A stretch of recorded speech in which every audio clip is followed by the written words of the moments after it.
Frank Schumpert, your host, and you are listening to the Empires of History podcast, the Ottoman series, episode 12, The Battle of Ankara and Death of Sultan Bayezid I. Please stay tuned to the end of the show for news, other podcast recommendations, and how you can support the show. We last left Sultan Bayezid I off in episode 11, alone in Edrine, reviewing a waterfall of depressing dispatches at the developing situation in the east in 1402. Timur had taken the city of Sivas in 1401. His forces had turned south and crushed the Mamelukes, and now he stood poised to invade and push his way into the interior of the Ottoman Empire. Sivas, once the defensive outpost for the Ottomans, was now a forward base of operations for Timur's coming invasion. We also learned that back in 1401, with the fall of Sivas, Bayezid let slip several strategic moves that would have placed the empire in a much better position. Instead, Bayezid had stayed put in Edrine, either basking in the pleasures of his harem or sinking into a debilitating depression as the full, terrifying reality hit of who exactly Timur was and what his foe was capable of. Thus fretting away a good solid year to lay the groundwork before a good Ottoman campaign, the Sultan wasted precious time. In the meantime, Timur, reputed to have been a master chess player, carefully laid out his plans to lure Bayezid out of Europe and into central Anatolia, where he could be defeated and the Ottoman army scattered. Centered around Sivas in early May of 1402, Timur decided it was high time to translate his strategic calculations into action and muster his army. Sources on the forces which sprang up from the conquered lands of the Timuridic Empire vary, but we can be certain the army in total numbered 140,000 troops. The vast majority of them would have been Turkic, Mongolian, horse-mounted archers, and a vast assortment of mercenaries recruited from the locals, numerous foot soldiers supplied by Timur's uncountable vassal lords, and even 32 war elephants captured during his campaigns in India. Thus Timur, the scourge of the Mamelukes, conqueror of Baghdad, owner of Persia, exterminator of the assassins' cult in the northern parts of Persia and the Caucasus, marched forth with his army in June of 1402. News reached Bayezid in May that Timur was mustering his army and preparing to march. Pulling up maps, Bayezid carefully traced the roads, streams, towns, and forts, trying to figure out where Timur was headed for. At some point his finger traced the road westward from Sivas and straight to the town of Ankara. Ankara, he was certain, was the target. Centered on the strategic crossroads of Anatolia, we also talked about the importance of Ankara in episode 8. The town was of vital importance, being centrally located. If Ankara fell, all Bayezid could do was withdraw to either Bursa or the Dardanelles, and if this happened, the Ottomans risked being bottled up in Asia Minor, while their army would be split up and eliminated. At the very least, the entirety of Anatolia, which had taken the Ottoman sultans so long, nearly 100 years to secure up to this point, would be lost. The Sultan ordered every capable soldier in the empire to make ready for war and assemble at Bursa after lifting the blockade at Constantinople. The army which assembled was tough, experienced, well-led, and at first highly motivated, but wholly lacking in logistical support, meaning the army would be forced to forage for food, fodder for the animals, and water along the way as they force-marched during the Anatolian midsummer heat. The Ottoman force, which set out in June, was composed of some total 85,000 men, their order of battle breaking down into 6,000 Janissaries, 60,000 Akinci, Sipahi, and Ghazi warriors, 3,000 to 4,000 knights of Prince Stefan of Moravian Serbia, and 20,000 Anatolian horsemen, recruited as tribute soldiers and levies from the recently conquered Turkish beys, the same beys whose leaders had fled to the court of Timur to provide the warlord with vital intelligence on Ottoman tactics. It should be noted here that the 20,000 or so Anatolian horsemen reluctantly joined Bayezid's army while on the march. I would also like to reference back to the old episode 8, where we met the ill-fated Turkish bey Suleiman Pasha, who had betrayed Bayezid at the city of Konya. The Pasha had been incensed by Bayezid's treatment of the conquered peoples of the beys, and this same anger and resentment was still very much alive in the countryside as the Sultan led his army. The march from Bursa to Ankara should have taken the Sultan no more than 3 or 4 days, but instead it took over a week. Moving slowly because of the needs to forage, the Ottomans found themselves passing through towns, villages, and countryside full of nothing but hate. The Ottoman army finally arrived outside of Ankara on either July 12th or July 15th. I couldn't really pin down an accurate date from the sources. But all agree the weather was unusually hot, and the sun was almost unbearable, compounded and made worse by the shortage of water. Once having arrived, the Sultan, exhausted by the heat of the day, ordered his personal tent erected immediately. This next part of the story is very important because it goes a long way to explaining the Sultan's actions and why the coming Battle of Ankara turned out so disastrous for the Ottomans. It was customary for an Ottoman army on the move to first pitch the Sultan's tent. Once this task was accomplished, a trumpet would sound, indicating the rest of the camp to follow suit. At the heart of the Ottoman military machine were its tents. In the center sat the Sultan's grand pavilion, and around it in concentric circles the rest of the army. However, the Sultan, once having his tent erected, disappeared inside, most likely to recuperate from the scorching sun. Without hearing the trumpet blast, indicating that the Sultan had given permission for the rest of the army to encamp, the commanders decided the rest of the army needed to rest as well, and verbally ordered the camp erected without the prerequisite approval. When the Sultan emerged from his tent by the end of the day, he found the Ottoman army in full encampment, which reportedly sent him into a rage. The entire point of marching to Ankara, he told his generals, was to prevent its capture, and for that the army needed to encamp much further east, directly in the path of Timur's advancing army.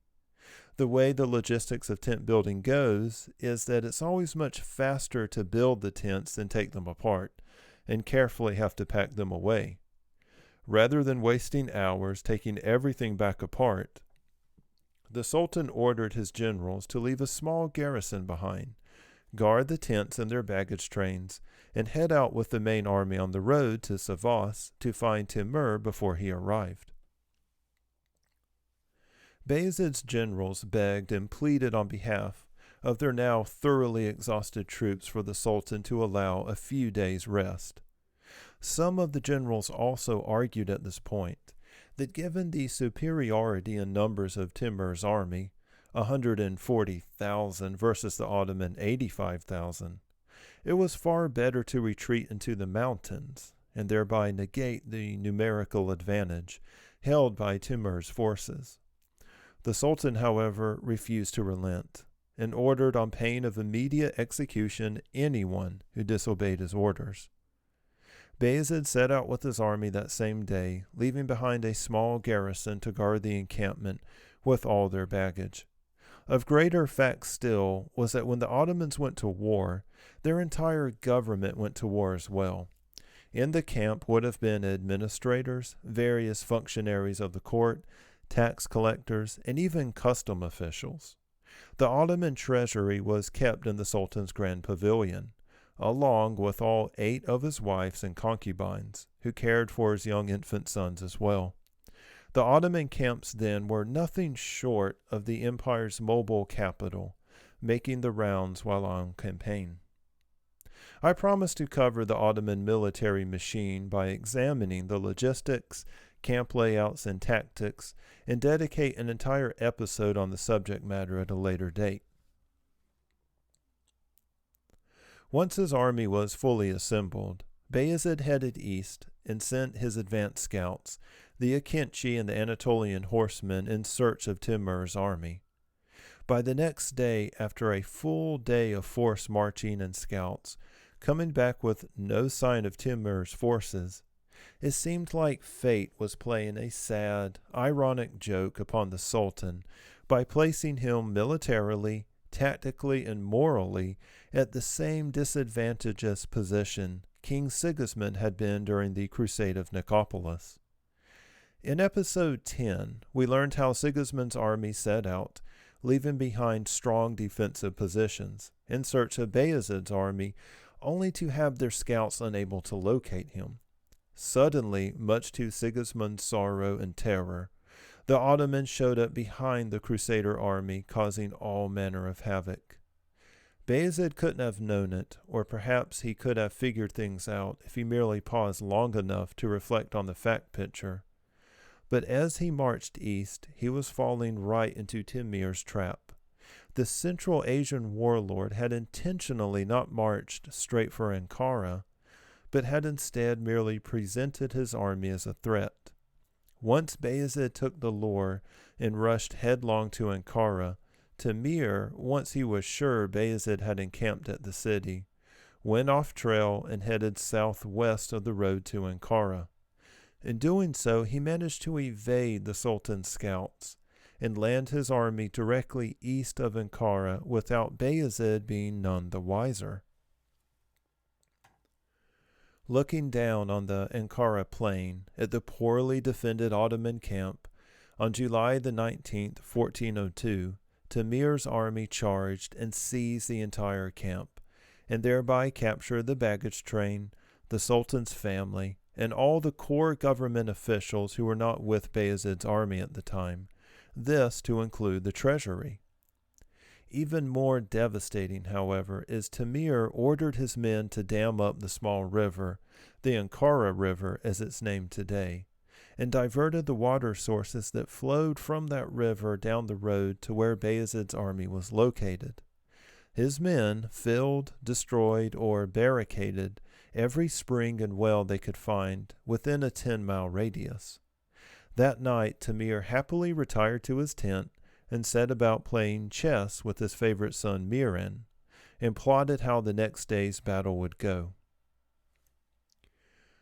On the road to Sivas, and a day away from Ankara, the Sultan was confident his scouts would run into the vanguard of Timur's forces at any minute. Word reached him late evening on the 19th that no, Timur wasn't to his east, and had instead outfoxed him, and managed to get behind Ankara itself, and occupied the Ottoman camp. The streams that were fed by the Ankara River had mysteriously dried up, leaving his poor, suffering men to start to go mad with thirst. The Sultan ordered the army to turn around and head back on yet another dreadful march to Ankara at double time. This is the point during the campaign where, if you have read up on anything having to do with the Battle of Ankara, everybody loves talking about how 20 to 30,000 men died of thirst on the march back to Ankara. However, from what I could tell, the Ottomans didn't lose anywhere near 20,000 men from thirst, and the troops they did lose seemed to be mercenaries and local levies, whose loyalty was suspect at best. Even if the numbers had been inflated, the Ottomans arrived with only 70,000 men from the 85,000 they started out with. Bayezid arrived at a place called the Kubuk Plain, just outside Ankara, on that fateful date in Ottoman annals, July 20th, 1402. His generals, Prince Stephen, his sons Muhammad and Suleiman, all begged the Sultan to pull back to the mountains and fight a defensive war.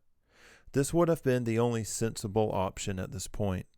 His army was barely holding together and now only numbered 70,000. The campaign had so far turned out to be nothing but a series of disasters that had never befallen an Ottoman military force since Oran. But I think as Bayezid stood on the plains of Kubak with his starving, exhausted, and thirsty army behind him, he must have realized there was no turning back. The Sultan's family were now Timir's captives.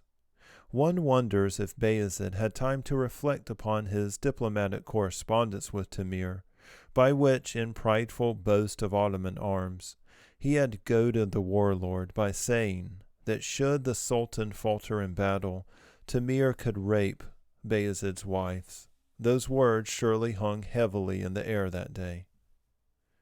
Along with his family, too, was the entire camp, the treasury, baggage, and as I mentioned before, several prominent members of the Ottoman ruling establishment. If Bayezid turned now and retreated into the hills, Timur would, for all intents and purposes, still hold the empire in his hands. Bayezid may even face a coup by several Turkish families back home in Edrine, and Bursa, once news of the disaster reached them. No, there could be no retreat at this point. Bayezid ordered his army drawn up for battle. Looking out across the same plains was Timur, with his back now turned on Ankara. The Asian Warlord ordered his army forward. The war elephants, 32 of them, along with supporting archers, historians think there were maybe 4,000, were drawn up as the vanguard and commanded by his many grandsons. The center, composed of the most experienced foot soldiers and cavalrymen, was commanded by Timur personally and numbered 80,000 counting his reserve force. The right flank numbered 20,000, composed of traditional Mongolian and Turkic cavalry and mounted archers. This wing was commanded by Timur's son Ruk. His favorite son Miran commanded Timur's left flank, made up of 20 to 25,000 cavalry. On the opposite side, Bayezid lined up his army in classic Ottoman fashion. In the center stood the Sultan with 6,000 of his janissaries, 50,000 Sipahi and Akinci warriors, which also comprised his reserve. His left flank, facing Timur's right flank, was commanded by the capable and fearless Prince Stefan Lazarevich of Serbia, with a force of his 3,000 knights and 10,000 supporting Ottoman horsemen. The Sultan's right was commanded by his son Suleiman, with the 20,000 unreliable Anatolian horsemen. The rear was guarded by Bayezid's younger son Muhammad. Timur opened the battle by ordering an immediate attack against the Ottoman left flank. Timur's son Ruk led the attack with his cavalry, intent on focusing upon the Serbian knights whom Timur assumed were weak and would fold easily. Once the Ottoman left flank was turned, then Timur could wrap around the Sultan's other wing and surround the Ottoman army and cut them to pieces. But Timur had underestimated the Serbian knights, and it was the Mongolian and Turkic horsemen who were scattered and driven back with heavy casualties, having never before faced a charge of knights, nor could their arrows penetrate their armor. After this successful counterattack, Prince Stefan sent a message to Bayezid, advising the Sultan to leave the field and reform the army someplace more beneficial to the defenders. The Sultan, however, refused and ordered Stefan to stay put. Watching the attack fail and his troops driven back in disarray, Timur ordered another charge, remarking that the Serbian troops, quote, fought bravely like lions, and lamented to his subordinates that he himself wished he had troops as effective as the Serbians. Prince Stefan again repulsed this second attack by Ruruk and drove them back with heavy casualties. Having failed twice to break the Ottoman left wing and having suffered high losses, Timur decided to switch it up and play his carefully laid plan for a master stroke that would break the Ottoman army. Timur gave orders for his drums to beat, indicating the center was to advance directly on Bayezid. The plan was not so much to try and break the Ottoman center directly, but to tie up Bayezid's center so it couldn't come to the Ottoman right flank's aid. The Sultan, seeing the centers meet in battle, ordered his right flank, Suleiman, to advance forward and meet a coming charge of Mongolian troops, commanded by Miran. Suleiman led his troops and met Miran's cavalry, but after making contact, in one fell swoop, all 20,000 Anatolian horsemen, already related to the Mongolian and Turkic horsemen by kinship, and sharing a mutual hatred of Bayezid, switched sides, and joined Miran's attack against Suleiman. So it was that Bayezid, his center engaged, his left flank hurting from counterattacking two brutal assaults, watched as a quarter of men defected and turned on his son. The Sultan ordered his reserve of Sapihas to break from the center and aid the right wing and save his son. The Sultan also ordered Prince Stefan to peel off from the left flank and cover his son's retreat from the battlefield. Watching all of this unfold, Timur ordered his reserve force to advance on the depleted Ottoman center. At this point, the battle was effectively over. It would have made sense for Bayezid to save what forces he could and retreat with all haste from the battlefield. If he could make it to Europe with a corps of dedicated men, he might rebuild the army and march against Timur in the future. But for reasons we've covered, I don't think the Sultan saw that as a viable alternative. Giving one last order to Stefan to see that his son Suleiman didn't fall into Timur's hands, the Sultan ordered his surviving men, the Janissaries and Sapihas, to retreat to an elevation called Katel Hill. While on Katel Hill, the Sultan fought with his loyal Janissaries, some Serbian troops in Sapiha, until his capture by Timur's forces. By the day's end, both sides had suffered massive losses. The Ottomans, despite being exhausted to the point of total collapse, and this before the battle, and fighting against too damn many setbacks, had inflicted over 60,000 casualties upon Timur's army. War elephants were fallen, and Mongolian horsemen littered the field of battle. The sources and details, just as you can imagine it, are mixed on Bayezid's capture. The two main stories that do emerge on his capture I found interesting.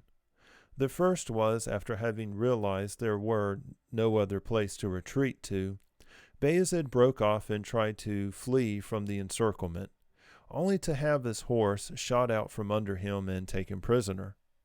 My personal favorite story, however, is that Bayezid, once having retreated to Katel Hill, dismounted his horse and stood shoulder to shoulder with his Janissaries, yielding a battle axe till the bitter end, and for no other reason than this sounds like something he would actually do. I'm sticking with this version. At any rate, whatever happened, Timur wasn't even there to see Bayezid's epic grand stand, because Timur was back in his tent playing chess with his son, sipping iced water and having determined that once the Ottoman center was forced back hours ago, the battle was his. The Sultan was captured alive and taken to Timur. That much we can be certain of.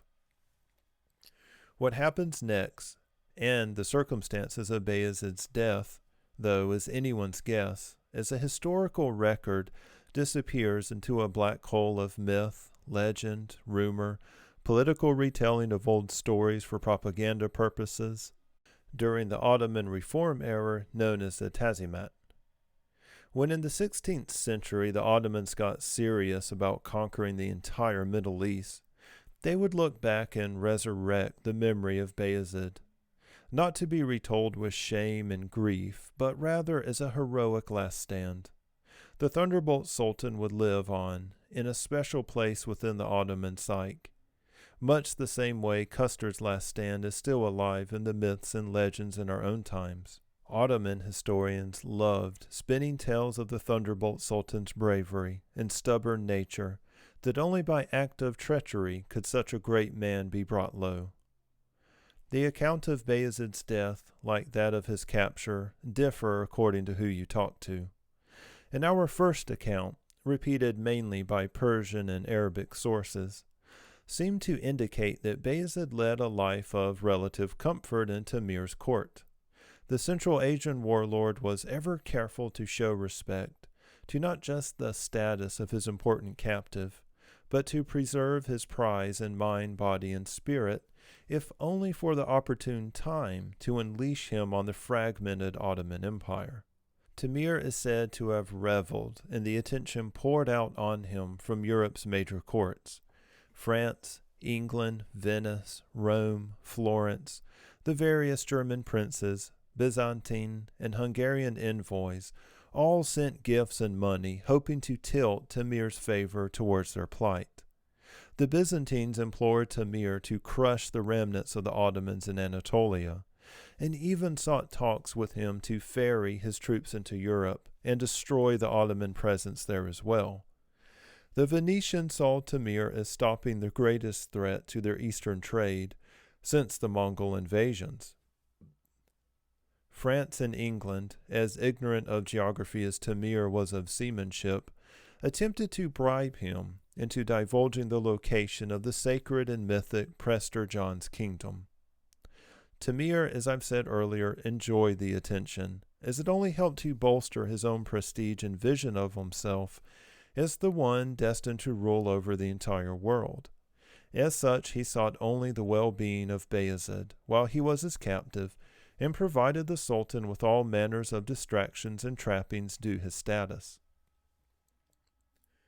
The other telling of the Sultan's death is the one most listeners are probably likely familiar with: that upon being captured, Bayezid was humiliated by being placed into a golden or iron, again, depending on who you're talking to, cage.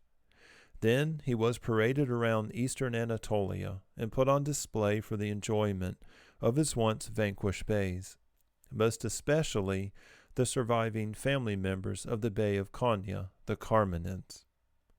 His wives and concubines were forced to serve naked at elaborate feast orchestrated by Timur, where he invited the guests to ravish the poor women in the presence of their caged and helpless husband. After several months of the abuse and humiliation, Bayezid is said to have lost his mind and bashed his brains out on the iron bars of his cage.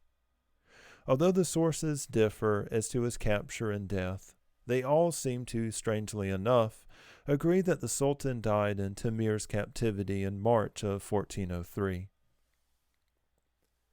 For your humble narrator here, I am personally, and this is just my own opinion, inclined to believe that the truth of Bayezid's death lies in the former explanation, namely that he died in relative peace and comfort. Parading Bayezid around in a cage would have set a bad precedent for ex-Muslim rulers that I'm sure a strategist like Timur would have been careful to avoid. As for the fate of the Sultan's family, I also doubt the lurid stories of Timur's behavior in this area too. For one, not one person of the captured house of Ottoman was executed by Timur. For seconds, Timur, upon the death of Bayezid, allowed his wife Despina to return to her brother Stefan Lazarevic. By the Serbian accounts, it seems she was treated well at court and even received an honorary guard to escort her on the way back home. Timur, however, wouldn't be long on this earth to survive after the death of Bayezid. Having decided to follow the precedent set by his illustrious Mongolian predecessors, Timur set out for China in December of 1404, an oddity considering it was in winter. While marching with his army, he died in February of 1405, before even reaching the Chinese borders. It is estimated by historians that Timur's reign caused the death of over 17 million people, roughly 5% of the world's population at the time. Considering that the Ottomans lost a battle, a sultan, and became fragmented for what we would call a period in Ottoman history, the interregnum, I'd say they got off light after their brush with one of history's worst nightmares. Timur's body was taken back to Samarkand by loyal followers, who interred his remains in his mausoleum. Inscribed upon his tomb is what became known as Timur's curse. Whomever opens my tomb shall unleash an invader more terrible than I. Soviet archaeologists excavated Timur on June the 19th, 1941. 3 days later, on the 22nd of June, Hitler launched Operation Barbarossa, the Nazi invasion of the Soviet Union. After pleas from Central Asian Muslim clerics, the local Communist Bureau authorized the reinterment of Timur's remains with full rituals. And in November of 1942, shortly before the Soviet victory at Stalingrad, Timur was finally laid to rest. That concludes episode 12 for now. I hope you enjoyed the show. Next week we will pick up with a very confusing and also exciting time in Ottoman history, the interregnum or Civil War period. After covering that ground, it's going to be a straight line march to the Crusade of Varna, and then, and I hope I'm not giving away too many spoilers, the fall of Constantinople. Hopefully we will get to the fall of that great imperial city after 5 or so more episodes. While waiting for the next installment of Empires of History podcast, why not check out other exciting podcasts? Right now, I'm listening to Nothing Ever Happens in Canada podcast. I found Canadian Girl on iTunes and Twitter, and the show passes muster in the research and cool, interesting stuff department. Allow me to read my 5-star review I left for Nothing Ever Happens in Canada on iTunes. Canadian Girl host does an excellent job of combing through the source material to find many interesting facts and happenings in Canada. I am intrigued and excited to learn that she'll be doing an episode on giants. Episode 10, The Ripple Rock Explosion, is a wonderful story about the intersections of history, myth, and geography to cause a truly strange occurrence. I subscribed and I am looking forward to more releases. Empires of History podcast, I am proud to say, has now reached over 2,000 downloads. Since the podcast started last October, I figured I'd have this number after a year or so producing a show. So I wish to say thank you, listeners. This really means a lot. As a token of my appreciation, I am working on a very special extra episode to be released this Thursday at 1 a.m. Eastern Standard Time. All I'm going to say as of now is that I am very excited about it. If you enjoyed today's show, please consider supporting the show by going to Apple Podcasts, Stitcher, and Spotify, and by visiting the show's website at all one word, Empiresofhistorypodcast.blueberry.net, where you can comment and subscribe. Feel like supporting the show? You can stop in at Patreon under the show's page and make a donation. Any little bit would help and be of great encouragement. All proceeds from Patreon are poured straight back into the show in the form of purchase of books and scholarly articles on the subject matter. As usual, if you feel I can improve the show, please drop me a line at empiresofhistorypodcast@gmail.com. Many, many thanks.